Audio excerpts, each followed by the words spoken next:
नमस्कार दोस्तों, ओम श्री गणेशाय नमः। श्री हरि राधे राधे, हरे कृष्ण। आप सभी का दिन शुभ हो। आज के इस वीडियो में आप सुनेंगे कार्तिक मास का अंतिम अध्याय। कार्तिक मास महात्म्य में कुल 35 अध्याय थे, जिनमें से 34 अध्याय अब तक आप सुन चुके हैं। आज 35वां और अंतिम अध्याय सुनेंगे और कथा सुनने के बाद आप जो भी दान दक्षिणा चाहे किसी निर्धन व्यक्ति को या ब्राह्मण देवता को दे सकते हैं। कार्तिक मास का उद्यापन कैसे किया जाएगा इस वीडियो के लास्ट में आपको बताएंगे, और अगले दिन से यानी कल से आप हमारे चैनल पर मार्गशीर्ष मास महात्म्य की कथाएं भी इसी तरह से नियम पूर्वक सुनिएगा। 5 नवंबर बुधवार को ब्रह्म मुहूर्त सुबह 5:02 से 5:50 तक रहेगा और सूर्योदय होगा सुबह 6:38 पर। सूर्यास्त का समय शाम 5:42 होगा और आज राहु काल दोपहर 12 बजे से 1:30 बजे तक रहेगा और भद्रा भी है, जो कि सुबह 8:44 पर समाप्त होगी। और भद्रा का वास इस बार स्वर्गलोक में रहेगा, तो पूजा पाठ संबंधी कार्य आप भद्रा के दौरान कर सकते हैं। आज पहले सुनते हैं कार्तिक मास के अंतिम बुधवार की कथा, उसके बाद आप पंचकू व्रत की कथा सुनेंगे और सीता नित्यनेम की कथा सुनेंगे। फिर सुनेंगे आज का महात्म्य। पौराणिक ग्रंथों में बुधवार के व्रत की कथा इस प्रकार मिलती है। बहुत समय पहले की बात है कि एक साहूकार का नया नया विवाह हुआ था। उसकी पत्नी अपने मायके गई हुई थी। नया नया विवाह था, नई नई उमंग थी। साहूकार का परिवार भी कुछ खास बड़ा नहीं था। जो वे रिश्तेदार थे उनके घर बहुत दूर थे। अब साहूकार को अकेलापन खाए जा रहा था, उससे रहा नहीं गया और वह जा पहुंचा अपनी ससुराल। ससुराल में उसकी खूब आवभगत हुई। अगले ही दिन साहूकार ने कह दिया कि विदाई की तैयारी कर लीजिए, हमें निकलना है। अब संयोगवश वह दिन था बुधवार का। सास ससुर ने अपने दामाद को समझाने का प्रयास किया कि बेटा, आज बुधवार का दिन है, इस दिन बेटी की विदाई नहीं करने का रिवाज है। बेटी की विदाई तो क्या, किसी भी शुभ कार्य के लिए यात्रा पर जाना बुधवार के दिन शुभ नहीं माना जाता। लेकिन साहूकार नहीं माना और कहा, मैं इन सब बातों को नहीं मानता, आप हमें जाने का आशीर्वाद दीजिए। अब अपने दामाद के आगे सास ससुर की भला कहाँ चलने वाली थी। मन महसूस कर तैयारी करनी पड़ी। बेटी की विदाई कर दी गई। आगे चलते चलते रास्ते में साहूकार की पत्नी को जोर की प्यास लगी। साहूकार जैसे ही पानी लेने के लिए गया और जब पानी लेकर वापस लौटा तो देखकर हैरान रह गया। उसने देखा कि उसकी ही हमशक्ल कोई व्यक्ति गाड़ी में पत्नी के बगल में बैठा हुआ है। उसकी पत्नी भी एक शक्ल के दो व्यक्तियों को सामने देखकर परेशानी में पड़ गई कि उसका पति कौन सा है। जैसे ही साहूकार ने पत्नी के पास बैठे व्यक्ति से पूछा कि वह कौन है, तो पलटकर उसने जवाब दिया कि भैया, मैं तो उस नगर का साहूकार हूँ और अपनी पत्नी को लेकर जा रहा हूँ। तुम बताओ तुम कौन हो और मेरी पत्नी पर तुम अपना अधिकार क्यों जमा रहे हो। ऐसे बहस करते करते दोनों में विवाद पड़ गया। विवाद को देखते हुए राज्य के सिपाही वहां पहुंचे और साहूकार को पकड़ लिया। अब सिपाही भी चक्कर में पड़ गए कि दोनों की शक्ल सूरत तो एक समान है। उन्होंने साहूकार की पत्नी से ही पूछा कि बताओ, इसमें से तुम्हारा पति कौन सा है। अब बेचारी भला वह क्या जवाब देती। तब साहूकार ने हाथ जोड़ लिए और भगवान से विनती की कि हे भगवान, यह आपकी क्या माया है। तभी आकाशवाणी हुई कि मूर्ख, याद कर, कुछ समय पहले तूने ही तो अपने सास ससुर की आज्ञा न मानकर भगवान बुद्ध का अपमान किया और बुधवार के दिन तू अपनी पत्नी को लेकर चल पड़ा, जबकि तुझे इस दिन नहीं जाना चाहिए था। ये स्वयं बुद्धदेव है जो तुम्हें सबक सिखाने के लिए तुम्हारे वेश में है। तब साहूकार ने सच्चे मन से क्षमा मांगी और भविष्य में कभी ऐसा न करने का वचन भी दिया और बुधवार को नियम पूर्वक व्रत पालन करने का संकल्प लिया। तब जाकर साहूकार के रूप में प्रकट हुए बुद्ध देवता अंतर्ध्य हो गए और साहूकार अपनी पत्नी को लेकर घर जा सका। इस घटना के बाद साहूकार और उसकी पत्नी दोनों नियमित रूप से बुधवार का व्रत पालन करने लगे। मान्यता है कि जो भी व्यक्ति इस कथा को कहता या सुनता है, पढ़ता है, उसे बुधवार के दिन यात्रा करने पर भी कोई दोष नहीं लगता और समस्त सुखों की भी प्राप्ति होती है। बुध ग्रह की शांति और सर्व सुख के इच्छुक स्त्री पुरुष बुधवार के दिन इस व्रत को कर सकते हैं। ज्ञान, बुद्धि, कार्य, व्यापार आदि में उन्नति के लिए भी बुधवार का व्रत बहुत ही शुभ और फलदायी माना जाता है। आज के दिन बुध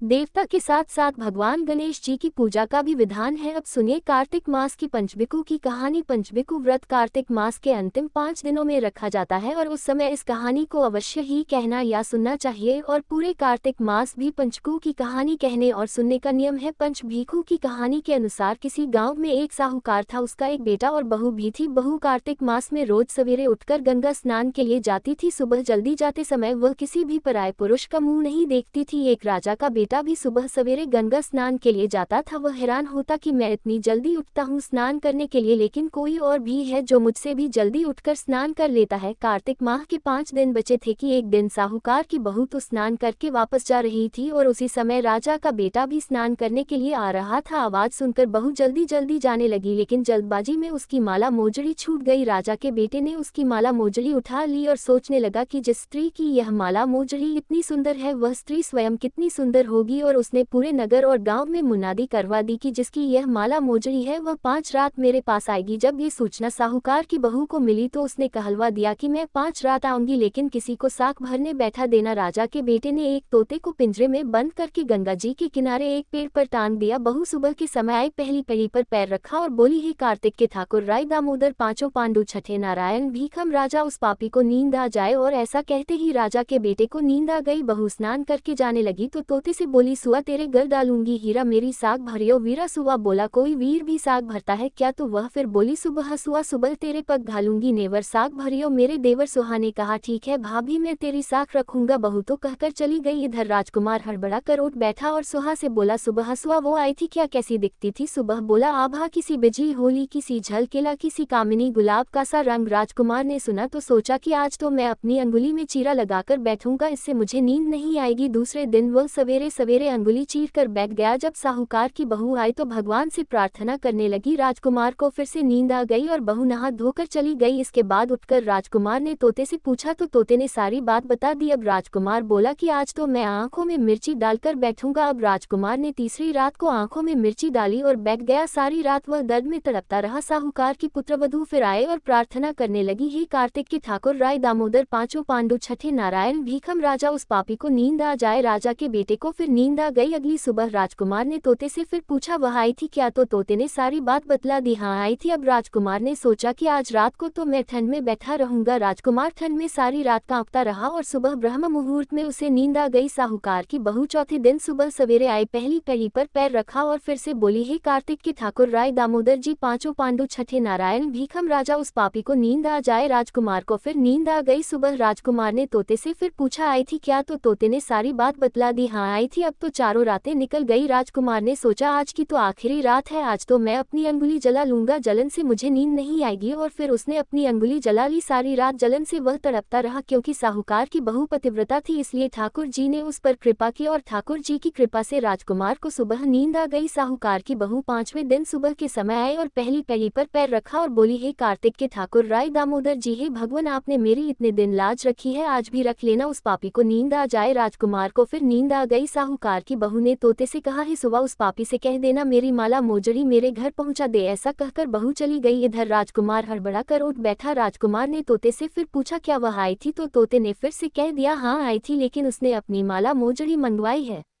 राजकुमार को पतिव्रता स्त्री के सत्य को भान करने का विचार करने के कारण कोढ़ हो गया। राजा ने बहुत सारे वैद्यों को बुलाकर राजकुमार का इलाज करवाया, परंतु किसी भी दवा का कोई भी असर राजकुमार पर नहीं हुआ। तब राजा ने आचार्यों को बुलवाया और इसका कारण पूछा। तब आचार्यों ने बतलाया कि राजकुमार को एक पतिव्रता स्त्री का सद्भान करने का प्रयास करने के कारण कोढ़ हुआ है और उसी के पाप स्वरूप इसका अंग अंग चल रहा है। राजा ने जब राजकुमार के ठीक होने का उपाय पूछा तो उन्होंने बताया कि यह उस साहूकार की बहू को धर्म की बहन बनाए और रोज उसके स्नान किए हुए जल से यदि स्नान करे तभी यह ठीक हो सकता है। राजा साहूकार की बहू की माला मोजड़ी लेकर साहूकार के घर गया और हाथ जोड़कर बोला कि साहूकार, यह माला मोजड़ी आपकी बहू की है, आप इसे रख ले और आपकी बहू के नहाए हुए जल से मेरे बेटे को नहला दे। साहूकार बोला कि मेरी बहू तो किसी पराये पुरुष का मुंह तक नहीं देखती, आप इसे इस नाली पर बिठा दीजिए। उधर ऊपर जब मेरी बहू स्नान करेगी तब नीचे इस नाली के पानी से आपका पुत्र भी स्नान कर लेगा। राजकुमार ने ऐसा ही किया और कुछ समय बाद उसका शरीर चंदन सा हो गया है। पंचकू देवता, जैसे आपने साहूकार की पुत्रवधू का सत रखा वैसे ही सभी का रखना। सभी प्रेम से बोलिए पंच भीखू की जय। अब सुनिए कार्तिक मास की सीता नितनेम की कहानी। इस कहानी को सीता माता कहती थी और प्रभु श्री राम सुना करते थे। एक दिन श्री राम भगवान को किसी काम के लिए बाहर जाना पड़ा तो सीता माता कहने लगी कि भगवान, मेरा तो 12 वर्ष का नितनेम है, अब आप बाहर जाएंगे तो मैं अपनी कहानी किसे सुनाऊंगी। तब श्री राम ने कहा कि सीते, आप कुएं की पाल पर जाकर बैठ जाना और वहां पर जो भी औरतें पानी भरने आएंगी उन्हें अपनी कहानी सुना दिया करना। सीता माता कुएं की पाल पर जाकर बैठ गई। तभी एक स्त्री आई, उसने रेशम की जरी की साड़ी पहन रखी थी और सोने का घड़ा ले रखा था। सीता माता उसे देखकर कहने लगी, बहन मेरा 12 वर्ष का नितनेम सुन लो। पर वह स्त्री बोली कि मैं तुम्हारा नितनेम सुनूंगी तो मुझे तो घर जाने में देर हो जाएगी और मेरी सास मुझसे झगड़ा करेगी, इसलिए उसने कहानी नहीं सुनी और अपने घर चली गई। लेकिन उसके घर जाते ही उसकी रेशम चेरी की साड़ी फट गई, सोने का घड़ा मिट्टी के घड़े में बदल गया। सासू ने देखा तो पूछा, अरे बहू, ये किसका दोष अपने सिर लेकर आ गई है? बहू बोली, माँ जी, कुएं पर एक औरत बैठी थी। उसने अपनी कहानी सुनने के लिए कहा, लेकिन मैंने नहीं सुनी, शायद उसी का ये फल मुझे मिला है। बहू की बात सुनकर अगले दिन वही साड़ी और वही घड़ा लेकर सास कुएं की पाल पर गई। सास को वहीं पर सीता माता बैठी मिली तो माता सीता ने कहा, बहन मेरी कहानी सुन लीजिए। सासू बोली, एक बार छोड़, मैं तो 4 बार कहानी सुन लूंगी। तब सीता माता बोली, राम आए लक्ष्मण आए, देश के पुजारी आए, नित नेम का नेम लाए, आओ राम बैठो, राम तपी रसोई जिमो, राम माखन मिश्री खाओ, राम दूध पताशा पियो, राम सूत के पलका मोठो, राम शाल दुशाला पोठो, राम शाल दुशाला ओढ़ो, राम जब बोलो राम ही राम, राम सवारे सबके काम, खाली घर भंडार भरेगे, सबका बीड़ा पार करेंगे, श्री राम जय जय राम। सासू बोली, बहन कहानी तो बहुत अच्छी लगी। फिर कहानी सुनकर सासू घर चली गई और उसकी साड़ी फिर से रेशम जरी की बन गई, मिट्टी का घड़ा भी फिर वापस से सोने के घड़े में बदल गया। बहू ने देखा तो कहने लगी, सासू माँ आपने ये सब कैसे किया? सासू बोली, बहू तू दोष लगाकर आई थी और मैं अब दोष उतार कर आ रही हूँ। बहू ने पूछा कि माँ जी वह कुएं वाली स्त्री कौन है? सासू ने बताया कि वह तो सीता माता थी, वह पुराने से नया कर देती है, खाली घर में भंडार भर देती है, वह लक्ष्मी जी का वास घर में कर देती है और मनुष्य की जो भी इच्छा हो उसे पूर्ण कर देती है। बहू बोली, माँ जी फिर तो ऐसी कहानी मुझे भी सुना दो। सास बोली कि ठीक है तुम भी सुनो। फिर सास ने कहानी शुरू की, राम आए लक्ष्मण आए, देश के पुजारी आए, नित नेम का नेम लाए, आओ राम बैठो, राम तपी रसोई जिमो, राम माखन मिश्री खाओ, राम दूध बताशा पियो, राम सूत के पलका मोठो, राम शाल दुशाला पोठो, राम शाल दुशाला ओढ़ो, राम जब बोलो राम ही राम, राम सवारे सबके काम, खाली घर भंडार भरेगे, सबका बेड़ा पार करेंगे, बोलो श्री राम जय राम। कहानी सुनकर बहू बोली, माँ जी कहानी तो बहुत अच्छी है। सासू ने कहा, ठीक है अब से हम इस कहानी को रोज किया करेंगे। अब सास बहू रोज सवेरे उठती, नहाती धोती और पूजा करने के बाद नितनेम की सीता माता की कहानी कहती थी। एक दिन की बात है, उनके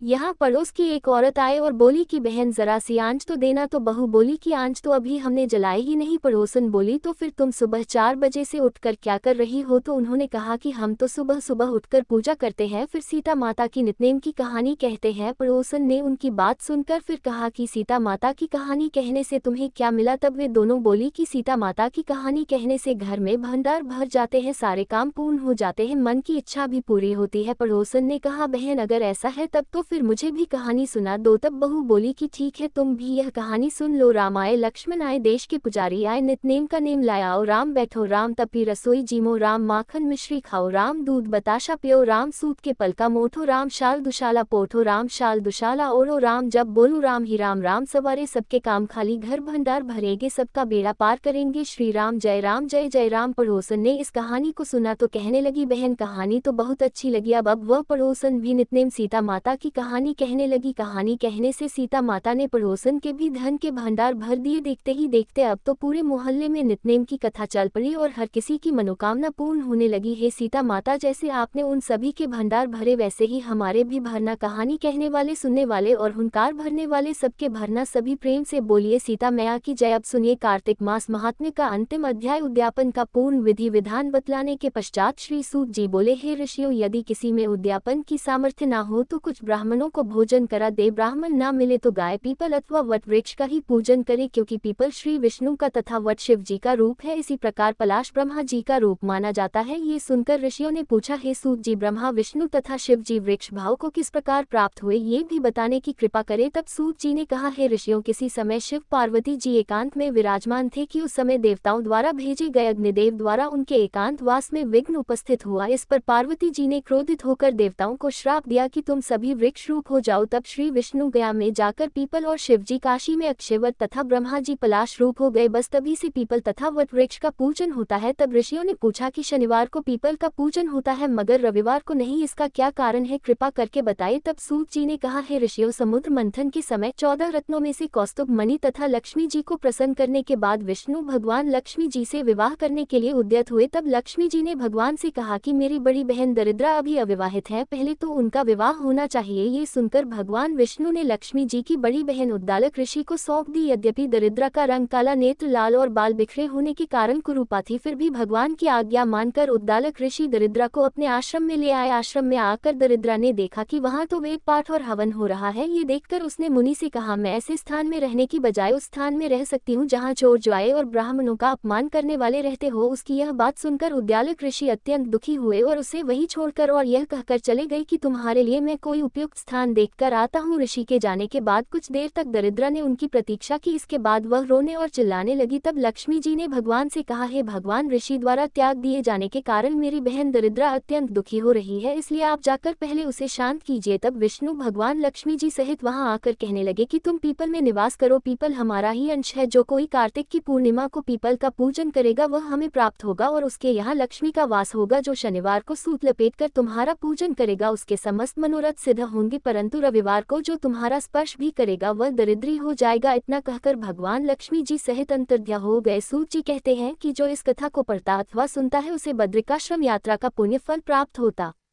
है। शौनक ऋषि ने पूछा, हे सूत जी, दूसरे द्वारा संकल्प दिया हुआ पुण्य ही लगता है या फिर बिना दिए हुए भी मिल जाता है? तब सूत जी ने कहा, पाप तथा पुण्य दोनों बिना दिए हुए भी मिलते हैं। सतयुग में एक का किया हुआ पाप तथा पुण्य कर्म सारे देश को, त्रेता में ग्राम को तथा द्वापर में कुल को मिलता था, परंतु कलयुग में केवल कर्ता यानी करने वाले को ही पाप और पुण्य मिलता है। एक पात्र में साथ साथ भोजन करने वाले को पाप और पुण्य का आधा भाग मिलता है। दूसरे की निंदा करने वाले, सुनने वाले अथवा चिंतन करने वाले को भी पाप पुण्य मिलता है। दूसरे का धन चुराकर दान देने वाला पाप का भागी होता है। पाप या पुण्य का उपदेश करने वाले को छठांश प्राप्त होता है, प्रजा का छठांश राजा को प्राप्त होता है। इसी प्रकार शिष्य से गुरु, पिता से पुत्र तथा स्त्री से पति भी छठांश पाते हैं, परंतु स्त्री पति का आधा पुण्य पाती है। इस प्रकार बिना दिए भी एक दूसरे को पाप तथा पुण्य की प्राप्ति होती है। इस संबंध में अत्यंत पुण्य देने वाला एक प्राचीन इतिहास सुनो। एक समय उज्जैनी नामक नगरी में धनेश्वर नाम का ब्राह्मणोचित कर्मों से रहित, ज्वारी मदिरा पीने वाला, वेश्यागामी, रसकमल तथा खाल बेचने वाला अत्यंत पापी ब्राह्मण रहता था। वह क्रय विक्रय करने के लिए कई नगरों में घूमता फिरता महिष्मती नगरी में गया और वहां पर एक मास तक ठहरा। एक दिन नर्मदा नदी के तट पर उसने जप तप करने वाले ब्राह्मणों का पूजन तथा सायंकाल शिव जी का दीपदान महोत्सव भी देखा। उसी रात्रि को एक सर्प ने उसे डस लिया। तब कुछ मनुष्यों ने उसके मुख में तुलसी दल और नर्मदा का जल डाला। इसके पश्चात उसकी मृत्यु हो गई और यमदूत उसे मारते पीटते हुए यमराज जी के पास ले गए। यमलोक में चित्रगुप्त जी ने क्रोध भरी दृष्टि से उसकी ओर देखते हुए यमराज जी से कहा, महाराज, ये तो बड़ा पापी है, इसने तो जीवन भर में एक भी सत्कर्म नहीं किया है। तब यमराज जी ने आज्ञा दी कि पहले इसे खौलते हुए तेल के कड़ाव में डालो, उसके बाद मुद्गरों से मार लगाकर कुंभीपाक नरक में डाल देना। परंतु जब उसे खौलते हुए तेल में डाला गया तो तेल एकदम शीतल हो गया और जब ये बात यमराज जी ने सुनी तो वे हैरान रह गए। ठीक उसी समय नारद मुनि यमराज जी की सभा में आ पहुंचे। तब यमराज जी के पूछने पर नारद जी ने कहा, धनेश्वर, महापापी होने पर भी कार्तिक मास का व्रत करने वालों के सत्संग के प्रभाव से अब पुण्यात्मा हो गया है। मृत्यु के समय नर्मदा का जल और तुलसी दल इसके मुख में छोड़े गए, श्री विष्णु का नाम भी इसके कान में पड़ा, बस इसी कारण इसके सारे पाप क्षय हो गए हैं। इतना कहकर नारद जी ब्रह्मलोक को चले गए। इसके पश्चात धनेश्वर कुबेर जी का अनुगामी धन यज्ञ हुआ, जिसके नाम से अयोध्या नगरी में भगवान गदाधर नाम का तीर्थ विख्यात हुआ। श्री सूत जी ने अंत में कहा, हे ऋषियों, किसी इच्छा अथवा लालच से किया गया पाप गीला तथा कामना रहित पाप सूखा कहा जाता है। इस कार्तिक मास के व्रत के प्रभाव से मनुष्य द्वारा किए गए गीले तथा सूखे अर्थात सभी पाप नष्ट हो जाते हैं। हे श्रोताओं, उस परमपिता परमात्मा की कृपा से आज ये कार्तिक मास महात्म्य संपूर्ण हुआ। जो इसके अनुरूप आचरण करेगा वह तो जीवन में सभी प्रकार के सुख भोग कर अंत में मोक्ष को प्राप्त होगा ही। श्रद्धा पूर्वक इसको पढ़ने, सुनने और सुनाने वाला भी असीम पुण्य फल प्राप्त करेगा। हरे कृष्ण। इस प्रकार आज 35वें अध्याय के साथ ही कार्तिक मास महात्म समाप्त हुआ और आप सभी श्रोताओं का बहुत बहुत धन्यवाद, जिन्होंने अपना कीमती समय निकालकर पूरे कार्तिक मास में इन कथाओं को सुना और कमेंट के माध्यम से अपना भरपूर प्यार दिया। आशा करती हूँ कि आगे आने वाली कथाओं को भी इसी तरह आप अपना प्यार और आशीर्वाद देते रहेंगे। अब सुनिए कार्तिक स्नान की सभी कथाएं एक साथ। सबसे अंत में आप लपसी तपसी की कहानी सुनकर फिर श्री तुलसी स्तोत्र, चालीसा और आरती भी सुनेंगे। आशा करती हूँ आपको इस अध्याय के माध्यम से किस प्रकार कार्तिक मास का उद्यापन करना है इसके बारे में जानकारी मिल गई होगी। जिन्होंने भी कार्तिक मास में पथवारी बनाकर पथवारी सींचकर पूजन किया है तो पथवारी को आपको पड़वा वाले दिन हटाना चाहिए, यानी कार्तिक पूर्णिमा के अगले दिन हटाना चाहिए। और कार्तिक मास के अंतिम दिन पूर्णिमा तिथि पर आप अपनी सामर्थ्य के अनुसार जिस भी सामग्री का दान करना चाहे दान योग्य व्यक्ति को दे सकते हैं। और इस दौरान पूरे महीने में किए गए व्रत का पुण्य भगवान को अर्पित करते हुए आप अपनी मनोकामना पूर्ति के लिए प्रार्थना भी कर सकते हैं। बिना दान दिए कोई भी उद्यापन पूर्ण नहीं माना जाता, तो ऐसे में आप अपनी सामर्थ्य के अनुसार जो कुछ भी चाहे इच्छा अनुसार प्रसन्न मन से दान दे सकते हैं। और कार्तिक मास की कथाएं नियमित सुनने वाले सभी श्रोताओं को भी आज के पवित्र दिन पर अपने घर पर कम से कम 5 दीपक जलाकर देव दिवाली और कार्तिक पूर्णिमा का यह महोत्सव मनाना चाहिए। अब सुनिए कार्तिक स्नान की कथाएं। किसी नगर में एक छोटा लेकिन खुशहाल परिवार रहता था। दादी अपनी पोती को साथ लेकर हर दिन नियम से पूजा पाठ किया करती थी। एक दिन दादी ने 7 दिन की कीड़ी नगरा की कहानी का नियम लिया। दादी कीड़ी नगरा की कहानी कहती, पोती उस कहानी को सुनकर हुंकारा देती। दोनों साथ कीड़ी नगरा सींचने जाया करते। इस प्रकार 6 दिन पूरे हुए। 7वें दिन दादी ने अपने कीड़ी नगरी की कहानी का उद्यापन किया, किंतु पोती का उद्यापन नहीं किया। समय बीतता गया, पोती जवान हो गई। अब समय आने पर एक अच्छा सा लड़का देखकर उसका विवाह कर दिया गया। पोती ससुराल पहुंच गई। विवाह के कुछ समय बाद ही उसके पति को कोढ़ रोग हो गया। उसकी सास ने एक दिन कहा कि घर में बहू के आते ही मेरा बेटा बीमार हो गया, इसके कदम घर में शुभ नहीं है। ऐसा कहकर उसने अपनी बहू को घर से निकाल दिया। बेटे को भी उसके साथ भेज दिया और कहा कि जा अपने पति की सेवा कर, तुझे सुबह शाम रोटी मिल जाएगी। तब वह यानी पोती अपने पति को लेकर घर से निकल गई। अब वह नगर के बाहर एकांत में कुटिया बनाकर रहने लगी। उसकी सास सुबह शाम 2-2 रोटी दूर से लेकर आ जाती। वह एक रोटी अपने पति को खिलाती और एक रोटी खुद खाकर दिन रात अपने पति की सेवा किया करती। उधर एक दिन दादी ने अपने पोते को बहन से मिलने के लिए भेजा, साथ में चूरमे के लड्डू बनाकर दिए। भाई अपनी बहन से मिलने के लिए गया। जब उसके घर पहुंचा तो वहां जाकर पता चला कि उसकी बहन नगर के बाहर झोपड़ी बनाकर अपने पति के साथ रहती है। भाई अपनी बहन की हालत को देखकर बहुत दुखी हुआ। उसने चूरमे के लड्डू बहन को दे दिए और वहां से दुखी होकर चला गया। बहन ने अपने हिस्से का लड्डू खाया और पति के हिस्से का लड्डू अपने पति को दे दिया। पति ने मना कर दिया। पास ही एक कीड़ी नगरा था, उसने वह लड्डू चूर कर तोड़ कर कीड़े निगरे पर डाल दिया। इसके प्रभाव से उसके पति के हाथ और कोढ़ का रोग ठीक होने लगा। ये देखकर पति ने कहा कि आज सुबह सुबह तुमने ऐसा क्या कर दिया जिससे मेरा कोढ़ रोग ठीक होने लगा। तो पत्नी बोली, मैंने तो आज बस आपके हिस्से के लड्डू कीड़े नगरी पर डाले थे, जरूर इस बात में कोई रहस्य है, हमें किसी समझदार व्यक्ति से यह बात पूछनी चाहिए। उधर दूसरी ओर जब भाई अपने घर पहुंचा तो घर में सबको अपनी बहन की दुखी हालत के बारे में बताया। दादी अपने बेटे बहू के साथ पोती से मिलने पहुंच गई। वहां जाकर उसने अपनी पोती से पूछा, बेटी यह सब कैसे हो गया। तब पोती ने कहा, दादी शायद अब यही मेरा भाग्य है, और सारी बात उसने दादी को बता दी। उसकी बात सुनकर दादी बोली कि बेटी जब मैंने कीड़े नगरी का उद्यापन किया था तब तुम्हारा नहीं किया, शायद ये कीड़े नगरे का ही श्राप है, परंतु अब तू चिंता मत कर, सब ठीक हो जाएगा। इसके बाद पोती से कहा कि एक कटोरी में घी गुड़ लेकर आओ। पोती ने घी और गुड़ लाकर दादी को दे दिया। अब दादी ने कीड़े नगरा की कहानी कही। पोती ने कहानी का हुंकारा भरा। कहानी कहने के बाद दादी ने कहा, बेटी तुम 7 दिन तक नियमित इस कहानी को कहना, तुम्हारा पति हुंकारा देगा तो सब ठीक हो जाएगा, और हाँ 7वें दिन इसका उद्यापन जरूर करना। सुनकर पोती बोली, दादी मैं उद्यापन कैसे करूंगी, मेरी सास तो हमें ठंडी और बासी रोटी देकर जाती है। दादी बोली, कोई बात नहीं, तुम ठंडी रोटी से ही चूरमे की 4 पिंडी बना लेना। 2-2 पिंडी तुम दोनों हाथ में लेकर कीड़ी नगरे की कहानी कहना, 1-1 पिंडी उसके बाद तुम खा लेना, और दोनों की 1-1 पिंडी का चूरा करके कीड़ी नगरी पर डाल देना। पानी की कार लगाकर धूप खा लेना। दादी की बात सुनकर पोती ने अपने पति से कहा, मैं कीड़ी नगरी की कहानी कहूंगी और आप हुंकारा भरना। पति बोला,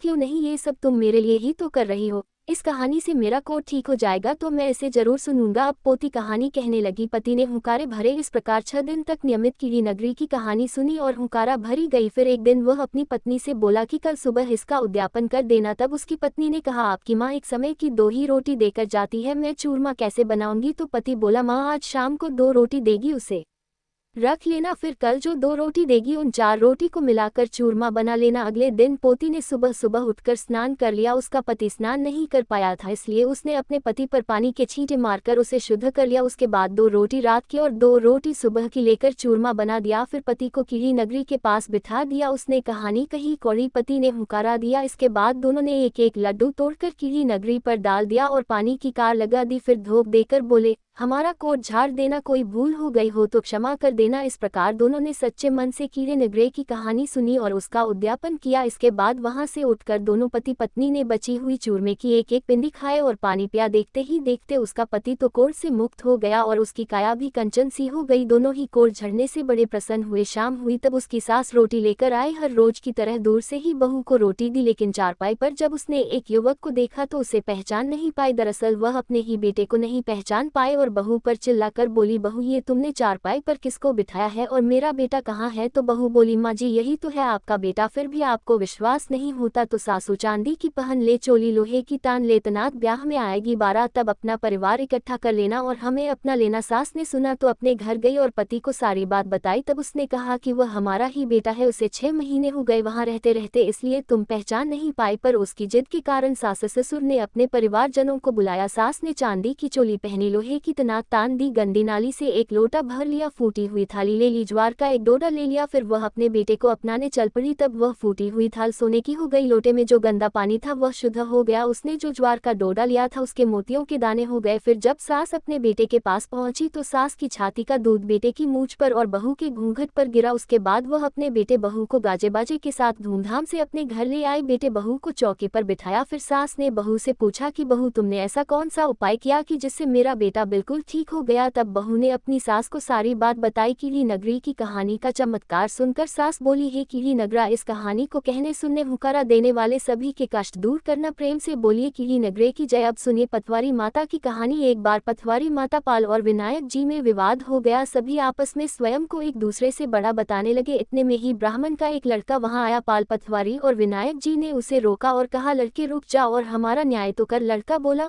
मैं कल वापस आऊंगा तब न्याय करूंगा। घर आकर लड़के ने माँ से कहा, मामा मुझे कल पाल, पथवारी माता और विनायक जी का न्याय करना है। तो माँ ने कहा, बेटा सबको बड़ा बता देना। दूसरे दिन लड़का वहां गया और बोला, पाल माता आप बड़ी हो, क्योंकि हर व्यक्ति आता है और स्नान ध्यान करके शुद्ध होकर जाता है और आप सबकी रक्षा करती है। हे पथवारी माता, आप सबसे बड़ी हो, क्योंकि जितने भी तीर्थ धर्म ध्यान कर ले पर आपकी पूजा किए बिना उनका कार्य पूर्ण नहीं होता। आप जीवित को भी तारती है और मरने के बाद भी उद्धार करती है। पथवारी माता पद की धरानी, इसलिए आप बड़ी हो। अब विनायक जी से वह लड़का बोला, सबसे पहले शुभ काम में आपको ही मनाया जाता है, इसलिए हे विनायक जी, आपको ध्याए बिना तो कोई काम सिद्ध नहीं होता, इसलिए आप बड़े हो। अब तो पाल माता, पथवारी माता, विनायक जी भगवान उस लड़के की चतुराई से प्रसन्न हो गए और बोले, लड़के तुमने तो हम सबको ही बड़ा कर दिया और उसको सुखी रहने का आशीर्वाद दिया और कुछ जौ के दाने उसके अंगूछे में डाल दिए। लड़का सोचने लगा, ये तो घाटे का सौदा रहा, सारा दिन खराब करके इनका न्याय किया और बदले में इतने से जौ मिले। उदास मन से घर आकर उसने अंगूछा एक कोने में डाल दिया। माँ ने पूछा, बेटा न्याय करके क्या लाया है? तब लड़का बोला, माँ कोने में जो पड़ा है देख ले। माँ ने जैसे ही अंगूछा उठाया उसमें से तो ढेरों हीरे मोती बिखर गए, जगमग करने लगे। तब माँ देखकर प्रसन्न हो गई। माँ ने बेटे को बुलाकर कहा, बेटा आज तो पाल माता, पथवारी माता और विनायक जी भगवान हम पर प्रसन्न हुए हैं। ये देखकर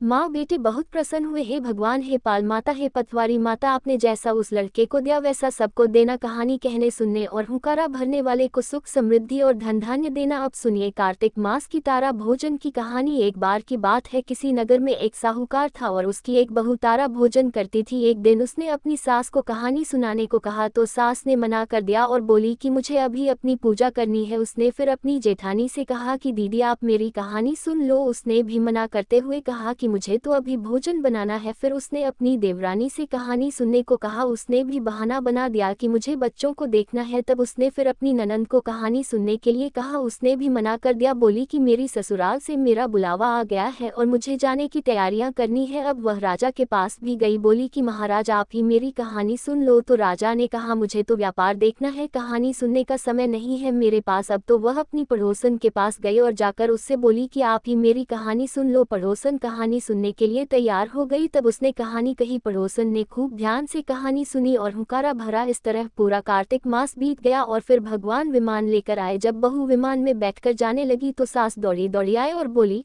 मैं भी तेरे साथ चलूंगी। तो वह बोली, माँ जी आप अपनी पूजा पाठ करो। जेठानी आई तो बोली, मुझको भी लेकर चलो। बहू बोली, आपको तो भोजन बनाना है, आप जाकर भोजन बनाओ। देवरानी दौड़ी दौड़ी आई, बोली मैं चलूं। बहू बोली, नहीं आपको तो अपने बच्चों की देखभाल करनी है, तुम भला कैसे चलोगी? नंद आई, बोली भाभी मैं चलूं। उसने कहा, दीदी आपको तो ससुराल जाने की तैयारी करनी है। अब दौड़े दौड़े राजा भी आए, बोले मैं चलूं। वह बोली, नहीं आपको तो कारोबार संभालना है, आपके पास तो समय ही नहीं है चलने का, आप भला कैसे चलोगे? पड़ोसन ने सुना तो वह भी आई, बोली बहन मैं चलूं। तब वह बोली, हाँ बहन तुम चलो मेरे साथ, क्योंकि तुमने पूरा कार्तिक मेरी कहानी सुनी है। तब वे दोनों विमान में बैठकर स्वर्ग को जाने लगी। रास्ते में बहू को अभिमान हो गया कि मैंने कहानी कही, व्रत किया, लेकिन पड़ोसन ने तो केवल कहानी सुनी, मेरे कारण इसे स्वर्ग मिला। इधर उसके मन में अभिमान हुआ और उधर भगवान के दूतों ने उसे बीच रास्ते में ही छोड़ दिया। और जब वे पड़ोसन को लेकर स्वर्ग लोक पहुंचे तो भगवान बोले कि क्या इसी ने तारा भोजन किया है? तब भगवान के दूतों ने बताया, नहीं प्रभु, इसने तो केवल कहानी सुनकर हुंकारा भरा था, लेकिन जिसने तारा भोजन करके व्रत की कहानी कही थी उसे तो अभिमान हो गया था, इसलिए हम उसे बीच रास्ते में ही छोड़ आए। भगवान बोले कि नहीं नहीं, उसे वापस लेकर आओ। तब जब वे बहू को वापस लेकर आए तब बहू ने 7 बार क्षमा याचना की और इस प्रकार भगवान ने उसे क्षमा कर दिया और स्वर्ग लोक में स्थान दे दिया। इस कहानी को कहने सुनने और हुंकारा भरने के बाद कहना चाहिए, हे कार्तिक के ठाकुर राय दामोदर, जैसे आपने बहू और उसकी पड़ोसन को स्वर्ग दिया वैसे ही हम सबको भी देना। सभी प्रेम से बोलिए कार्तिक मास की जय। कार्तिक मास में सुनी जाने वाली लपसी और तपसी की कहानी। एक बार की बात है, एक लपसी था और एक तपसी था। तपसी तो भगवान की तपस्या करता था था और लपसी सवा शेर की लापसी बनाकर उसका भोग लगाकर जीम लेता था। एक दिन वे दोनों आपस में झगड़ा करने लगे। लपसी बोला मैं बड़ा हूँ, तप्स बोला मैं बड़ा हूँ। इतने में ही देवर्षि नारद वहां आए और बोले तुम दोनों क्यों झगड़ा कर रहे हो। लपसा ने बताया कि ये देवर्षि मैं बड़ा हूँ, और तप्स ने कहा मैं बड़ा हूँ। तप्स बोला मैं सारा दिन भगवान की पूजा करता हूँ इसलिए मैं बड़ा हुआ। ये सुनकर नारद जी ने कहा कि मैं तुम्हारा फैसला कल कर दूंगा। कार्तिक मास चल रहा था। दूसरे दिन लपसा और तपसी नहाकर आए तो नारद जी ने 1.25 करोड़ की अंगूठी उनके आगे फेंक दी। लपसा का ध्यान उस अंगूठी पर नहीं गया। तपसी तपस्या करने बैठा तो उसे जमीन पर पड़ी हुई अंगूठी दिखाई पड़ी और उसने अपने घुटने के नीचे छुपा लिया और तपस्या करने लगा। उधर लपसी लापसी बनाकर उसका भोग भगवान को लगाकर जीमने बैठ गया। इतने में ही देवर्षि नारद वहां प्रकट हुए। उन्हें देखकर दोनों ने उन्हें प्रणाम किया और फिर दोनों ने एक साथ पूछा बताए देवर्षि हम दोनों में से कौन बड़ा है। फिर तपसी ने एक बार फिर कहा कि मैं बड़ा हूँ। लपसा हाथ जोड़कर खड़ा रहा। तब देवर्षि ने कहा कि मैं अभी इस बात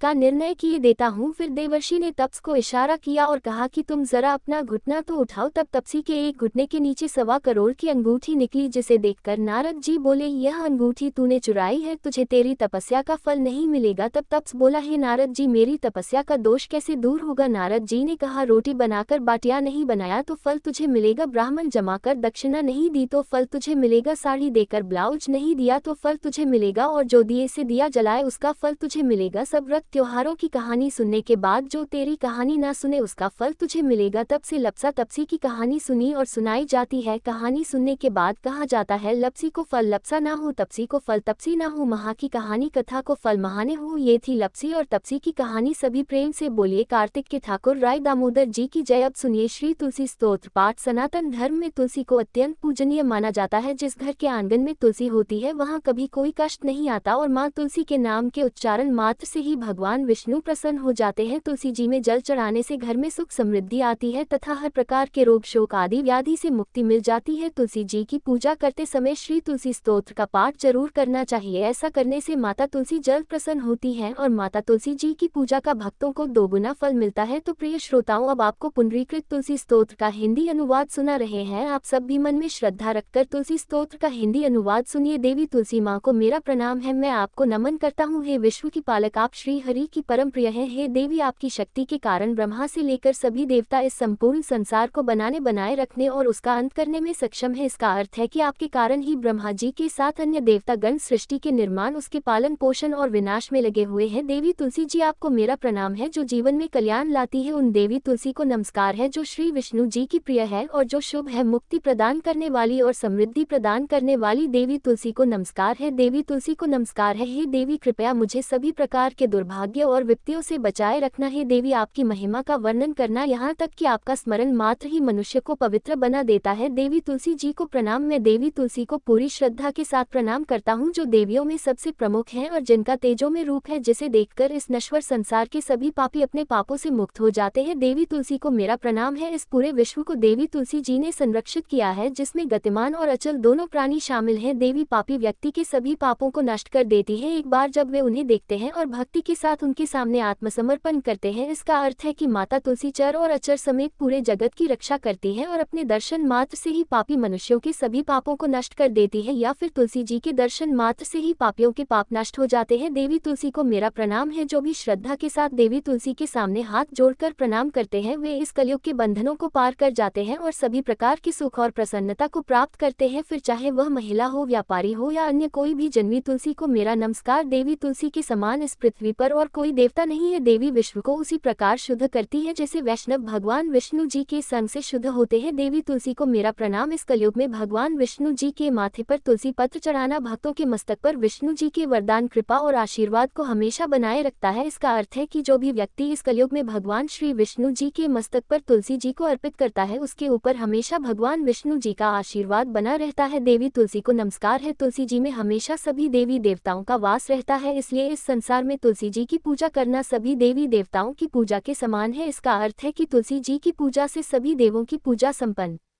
हो जाती है। देवी तुलसी को मेरा नमस्कार है। आप सब कुछ जानने वाली हैं और भगवान विष्णु जी के प्रिय है। अपने भक्तों को आप सभी प्रकार की समृद्धि प्रदान करती है। देवी कृपया मुझे सभी प्रकार के पापों से बचाएं। हे देवी तुलसी जी को नमस्कार है। पहले के समय में ये भजन बुद्धिमान पुंडरीक के द्वारा हर रोज भगवान श्री विष्णु जी की पूजा करते हुए उन्हें तुलसी के पत्तों से अलंकृत करते हुए गाया जाता था। देवी तुलसी जी को नमस्कार है, जिनके 16 नाम है। तुलसी श्री महालक्ष्मी, विद्या अविद्या यशविनी, धर्म का अवतार यानी धर्मिया, धर्मान्ना देवी, देवी देव मनः प्रिया यानी देवियों और देवों को प्रिय, लक्ष्मी जी की प्रिय सखी, देवी स्वर्ग भूमि यानी पृथ्वी, अचला यानी स्थिर, चला यानी अस्थिर। देवी तुलसी के इन 16 नामों का भक्तगण पाठ करते हैं या महिमा गाते हैं। देवी के 16 नामों का पाठ करने वाले भक्त आसानी से श्रीहरि की भक्ति प्राप्त कर लेते हैं और अंत में भगवान विष्णु जी के चरण कमलों में स्थान प्राप्त करते हैं, जिन्हें माँ तुलसी, पृथ्वी, महालक्ष्मी, कमल की स्वामिनी और श्रीहरि की प्रिया के नाम से भी जाना जाता है। देवी तुलसी को मेरा नमस्कार है। देवी तुलसी की सखी तुलसी जी शुभ प्रदान करती है, पापों को दूर करती है और सभी को पवित्र बनाती है, पुण्य प्रदान करती है। आपको प्रणाम है। देवी तुलसी जिनकी प्रशंसा देवर्षि नारद द्वारा की जाती है और श्री नारायण के प्रिय है, उन देवी तुलसी को हम सबका बारंबार प्रणाम है। जय जय तुलसी भगवती सत्यवती सुखदानी, नमो नमो हरि प्रसी, श्री वृंदावन खानी, श्री हरि शीश विरजनी देहु अम जनहित हे वृंदावनी, अब न करहु विलम्ब, धन्य धन्य श्री तुलसी माता, महिमा अगम सदा श्रुति गाता, हरि के प्राणहु से तुम प्यारी, हरि हेतु कीन हो तब तब भारी, जब प्रसन्न है दर्शन दीन हो तब कर जोर विनय उसकीन हो। हे भगवंत कंत मम हो दीन जानी, जान छाड़ू छोहु सुनी, लक्ष्मी तुलसी की बानी, दीन हो श्राप कद पर आओ, सयोग्य वर मानगन हारी होहु बिटप, तुम जड़ तनु धारी, सुन तुलसी ही श्रिपोते थामा, करहु वास्तहु नीचन धामा, दियो वचन हरि तब तत्काला, सुनहु सुमुख जान होहु बिहाला, समय पाए बहु रूपा तोरा, पूजा हास वचन सत मोरा, तब गोकुल मह गोप सुदामा, तास भई तुलसी तू बामा, कृष्ण रास लीला के मही, राधे शक्य प्रेम लख नहीं, दियो श्राप तुलसी तत्काला, नर लोकी तुम जन्महु बाला, यो गोपवल दानव राजा, शंखचूर्ण नामक शिरताजा, तुलसी भसु की नारी, परम सती गुण रूपगारी, असद्व कल्प बीती जब गेहू कल्प, तृतीय जन्म तब भयो वृंदा नाम भयो, तुलसी को असुर जलंधर नाम, पति को कर अतिद्वंद अतुल बलधामा, कीना शंकर से संग्रामा, जब निज सैन्य सहित शिवहारे मर ना, तब हर हर ही पुकारे, पतिव्रता वृंदा नारी को न सके पति ही संगहारी, तब जलंधर ही भेष बनाए वृंदा, धग हरि पहुँचो जाय शिव हित लह कर, कपट प्रसंगा कियो सितत्व धर्म तो ही भंगा, भयो जलंधर कर संगहारा, सुनी और शोक उपारा, तेह छड़ दियो कपट हरि टारी, लख वृंदा दुख गिरा उचारी, जलंधर जस यो भीता सोई रावण, तस हर ही सीता अस्प्रस्तर समहृदय, तुम्हारा धर्म अखंडी मम पते संगहारा, यही कारण लह श्राप हमारा होवे तनुपाशन तुम्हारा, सुनी हरि तुरत ही वचन उचारे, दियो श्राप बिना चारे, लिख्यो ना निज करत दूत, पति को छलन चाहियो, जब पार्वती को जड़ मती तो हु असो जड़ रूपा, जग में तुलसी बिटप अनुपा, धगव रूप हमशाली ग्रामा, नदी गण की बीच ललामा, जो तुलसी दल हम चद है, सब सुख भोग परम पद पई है, बिनु तुलसी हरि जलत शरीरा, अतिशय उठतशीश और पीरा, जो तुलसी दल हरि सिर धारत, सो सहस्त्र घट अमृत दारत, तुलसी हरि मन रंज निहार, रोग दोष दुख भंजन निहारी, प्रेम सहित हरि भजन निरंतर, तुलसी राधा में ना अंतर, व्यंजन हो 56 प्रकारा, बिन तुलसी दल न हर प्यारा, सकल तीरथ तुलसी तरुछाही लहत, मुक्ति जन संशय ना, कवि सुंदर एक हरि गुण गावत, तुलसी निकट सहस गुण पावत, बसत निकट दुर्वासा धामा, जो प्रयासते पूर्व ललामा, पाठ करल जो नित नर नारी, हो सुख भाह त्रिपुरारी, तुलसी चालीसा पढ़ल, तुलसी तरु ग्रह धारी, दीप दान कर पुत्र फल पाओ, बंध नारी सकल दुख दरिद्र हरिहार, परम प्रसन्न आश धन जन लड़ा ही कर बसे, पूर्ण लाह अभिमत फल जगत महिलाह, पूर्ण सब काम जय दल अर्पल, तुलसी तह सहस बसे हरि राम, तुलसी महिमा नाम लग, तुलसी सूत सुख राम मानस 40 रचो जगमग, तुलसीदास प्रेम से बोलिए तुलसी महारानी की जय, तुलसी महारानी नमो नमो, हरि की बटरानी नमो नमो नमो, तुलसी महारानी नमो नमो, धन तुलसी पूर्ण तप कीनो, शालिग्राम बनी पटरानी नमो नमो, तुलसी महारानी नमो नमो, हर की पटरानी नमो नमो, जाके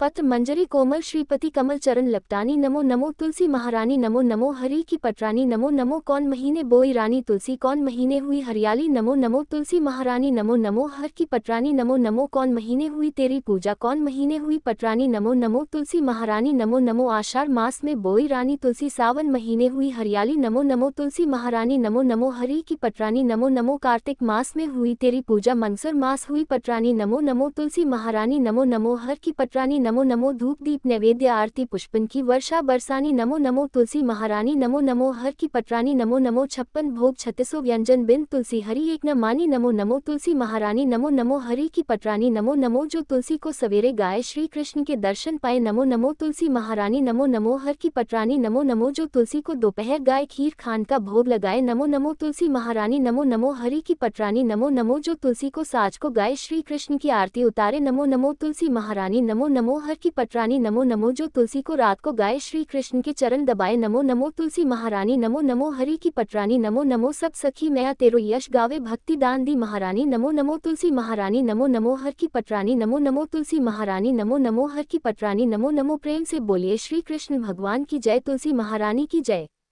धन्यवाद।